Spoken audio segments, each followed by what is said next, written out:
अस्सलाम वालेकुम class ninth I am mister Mohammad Iqbal I am a mathematics teacher in Usama bin Zaid public high school. तो class 9 हम chapter 9 के revision करने जा रहे हैं। चैप्टर 9 में आपको ये देखें पहले से लिखवाया हुआ है कि इस चैप्टर से एक MCQs आता है, 2 शॉर्ट क्वेश्चन आते हैं, टोटल 5 नंबर का पेपर बनता है।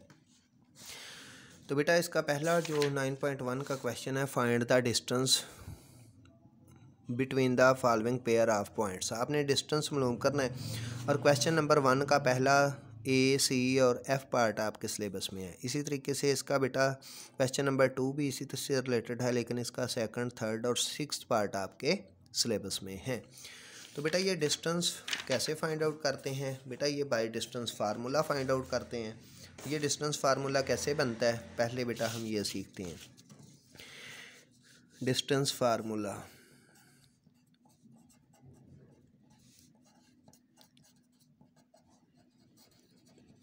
बेटा ये कार्टेशियन प्लेन चैप्टर नंबर 8 बेटा ग्राफ से रिलेटेड हमने किया था। बेटा सपोज यहाँ पर कोई पॉइंट हो, चलेंगे एक्स एक्सिस बना लें। अगर बेटा यहाँ पर ग्राफ में कोई भी पॉइंट हो, सपोज कोई यहाँ पे पॉइंट है, दिस इज़ पॉइंट ए। बेटा ये जो पॉइंट ए है इसके आपको पता है जो भी पॉइंट होता है उसको हमेशा हम एक्स एक्सिस और वाई एक्सिस के लिहाज से देखते हैं, यानी कि इसका एक्स एक्सिस से कितना डिस्टेंस है और इसका वाई एक्सिस से कितना डिस्टेंस है। तो सपोज़ मैं ए के कोऑर्डिनेट अगर लिखूं तो ए के कोऑर्डिनेट x1 के लिहाज से ये इसके कोऑर्डिनेट हैं x1, और फिर वाई के लिहाज से देखें कि ये कितना दूर है, तो ये वाई से y1 जितना दूर है। और फिर बेटा हमने डिस्टेंस मालूम करना है। कोई पॉइंट दूसरा है बी। अब बी है, बी का एक्स के लिहाज से डिस्टेंस ज़्यादा है, तो बी के कोऑर्डिनेट हम लिख लेते हैं x2, वाई के लिहाज से देखें तो वाई का से भी इसका डिस्टेंस ज़्यादा है, तो वाई के कोऑर्डिनेट y2, यानी कि ए के कोऑर्डिनेट ए का एक्स से फासला x1, ए का वाई से फासला y1 और बी का एक्स से फासला एक्स एक्सिस से x2 और बी का वाई से फासला y2 है। अब बेटा इनके दरमियान डिस्टेंस फाइंड आउट करने का फार्मूला होता है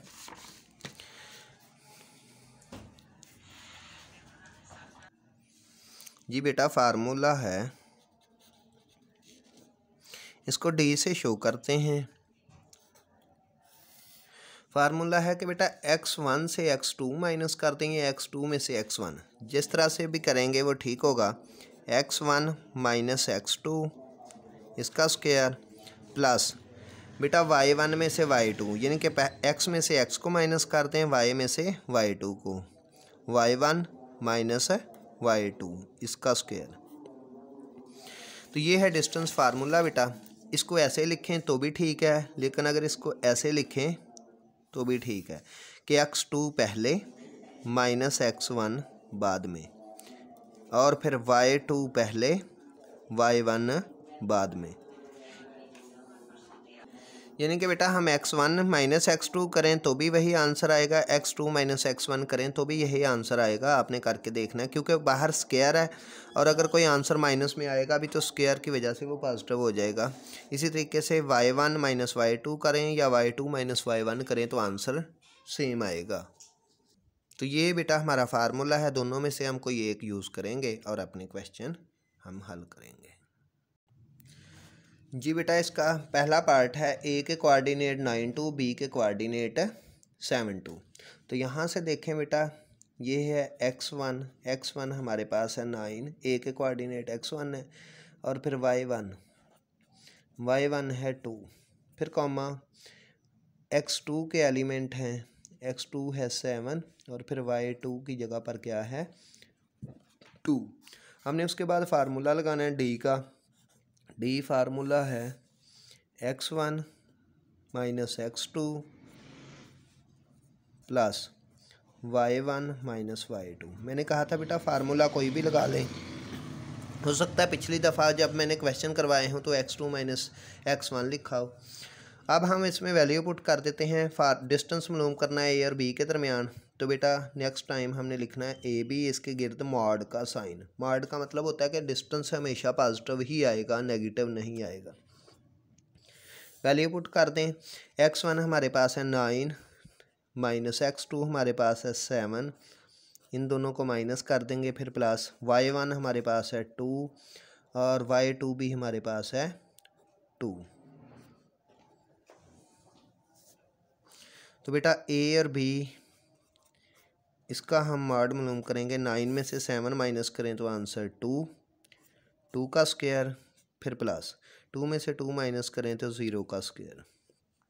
यहाँ से ए बी 2 का स्क्वायर देखें तो 4 होता है, 0 का स्क्वायर 0, फिर ए बी 4 + 0 4, और फिर हमने कैलकुलेटर पे इसका स्क्वायर रूट फाइंड आउट कर लेना है।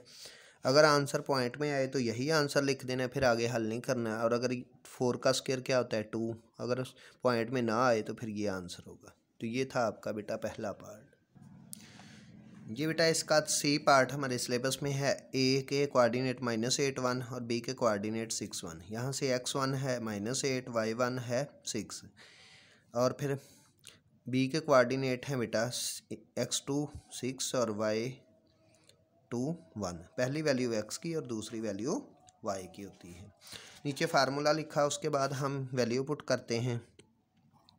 d की जगह पर हम लिखेंगे a b, और यहाँ से हम देखें तो ये बनेगा -8 और -6, -8 ये माइनस ये फार्मूले वाला, और फिर आगे 6 इसका स्क्वायर, प्लस फिर हम लिखेंगे 1 माइनस फार्मूले वाला और ये 1, फिर ए बी हमारे पास आ जाएगा -8 और -6 -14 इसका स्क्वायर, और 1 में से 1 माइनस करें तो 0 का स्क्वायर। नेक्स्ट हम लिखेंगे ए बी 14 का -14 का स्क्वायर। बेटा स्क्वायर हमेशा माइनस को पॉजिटिव कर देता है, तो 14 का स्क्वायर होता है 196, और 0 का स्क्वायर 0। नेक्स्ट पेज पे हम लिखेंगे, इन दोनों को ऐड कर दें तो ये बनेगा ए बी, ये है 196 में 0 ऐड करें तो 196, और फिर कैलकुलेटर पे बेटा आप इसका कर लेंगे स्क्वायर रूट मालूम, तो आंसर आ जाएगा 14। तो ये था बेटा इसका थर्ड पार्ट। बाकी आपके सिलेबस में बेटा 6 पार्ट भी है। बेटा आपने 4 के अलावा सारे पार्ट करने हैं। 4 करवाया तो था, लेकिन आपने प्रैक्टिस में सारे करने हैं, क्योंकि जब मैं टेस्ट लूँगा तो मैं लाजमी नहीं ये 3 ही लिखवाऊँ, मैं बाकी भी 2 लिखवा सकता हूँ। नेक्स्ट वीडियो में हम इसका क्वेश्चन नंबर 2 हल कर देंगे।